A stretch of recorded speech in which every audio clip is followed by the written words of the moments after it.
పదము పరేశ నీలకంఠరా చాలి పొందరా కరుణతో ననుగనరా నీలకందరా శైల మందిరా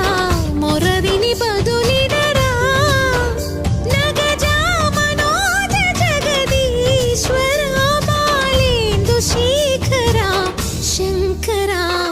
భరత వేదముగ నిరత నాట్యముగా కదిలిన పదమిది ఈశా